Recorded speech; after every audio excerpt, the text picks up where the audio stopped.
A new wave of price hikes for food products. Gasoline prices are rising again. An increase in the price of electricity is also expected. Macedonia remains the country with the lowest wages in the region. How does an ordinary family withstand the pressure of everyday inflation? How do you, dear listeners, make ends meet in this dizzyingly declining economy? We have our loyal listener Vera on the line. Vera, how many members are there in your family, and how do you cope with everyday expenses?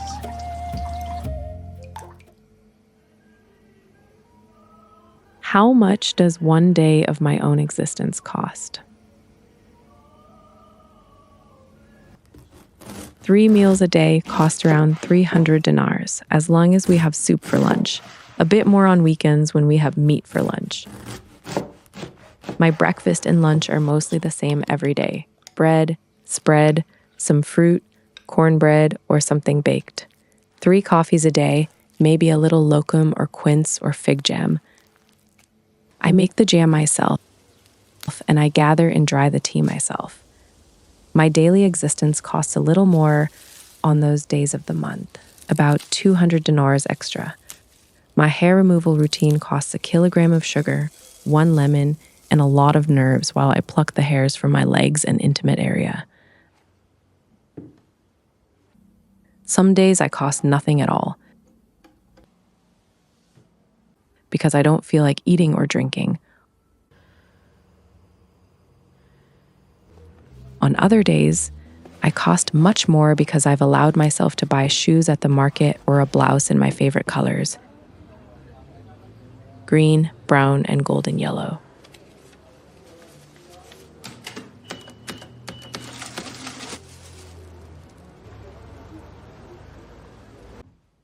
When Zoran buys me silver earrings, a ring, or a chain, I cost even more. They all remind me of him. The chain with the amethyst stone reminds me of the bruises on my neck.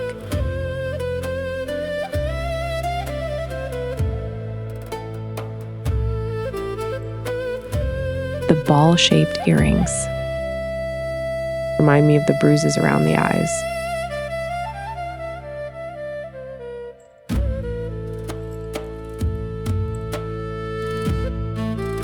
The ring with 9 small zircons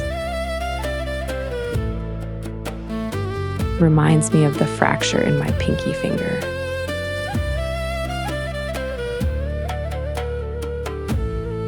The more injuries, the more silver jewelry in the box. My existence is costly. I don't go to work. I don't earn any money. I don't even have time to go to work. I spend the whole day in the kitchen, around the house, in the bathroom, in the yard, at the market. I'm barren. Nothing sticks. Zoran tries every day. He constantly tells me, the problem is with me. I've learned to endure the pain in silence. I don't even have tears left. I'm dry as a desert all over. I have no water in me to conceive life. I make a lot of mistakes. Sometimes I mess up with the spices, or I use too much salt. Sometimes I mess up with the iron and the hem of the pants. Sometimes I mess up with where things go and forget where I'm supposed to put them back. Sometimes I mess up with the patches so they look like a bad surgical stitch. Most often, I mess up with talking. I don't know when to speak and when to be silent.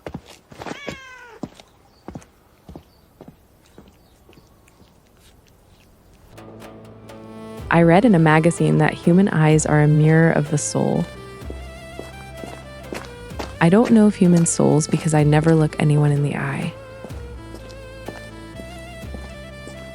I know the soul of the earth, of the asphalt, of the cobblestones, of the grass, of the flowers.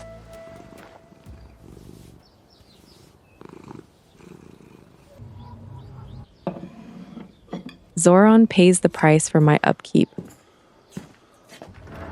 by working all day in the shop that sells nuts, dried fruit, and spices. When we lie down to sleep, he coughs constantly. He says the fine spice dust has settled in his lungs and irritates them. I think it has more to do with cigarettes and the long conversations in the smoky tavern every evening. But I'm no expert. Perhaps he is right after all. He has 2 years of college education, unlike my high school diploma. I've never seen his transcripts. I don't know what kind of student he was. I was an excellent student, and my guidance counselor was very disappointed when I told her I wasn't going to continue on, but was going to get married instead.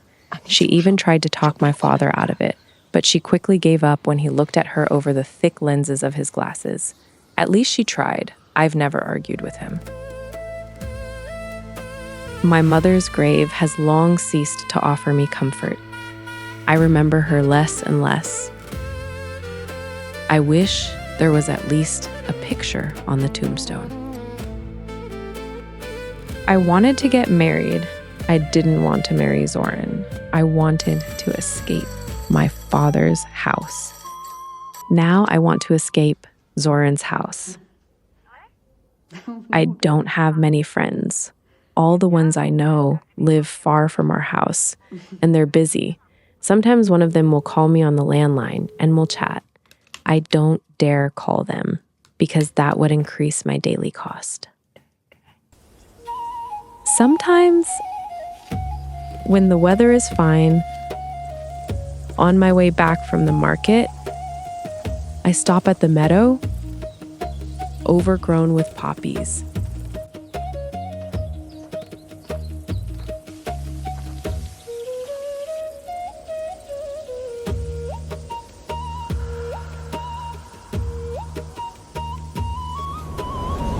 I lie down on the ground and gaze into the vast blue. I watch the planes flying overhead and imagine myself aboard one of them, being carried far away from this place that never felt like home. From the airplane window, I see myself lying in the meadow of red poppies.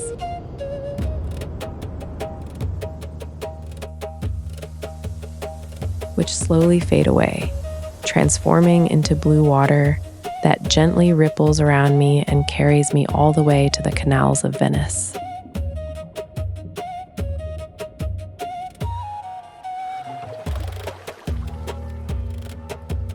Over there, I could get lost and find myself.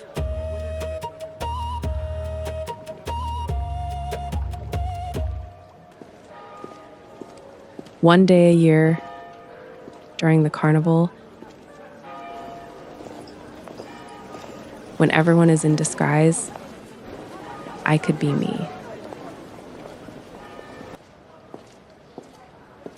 Over there, maybe I would cost less, with fewer bruises, bumps, and broken bones.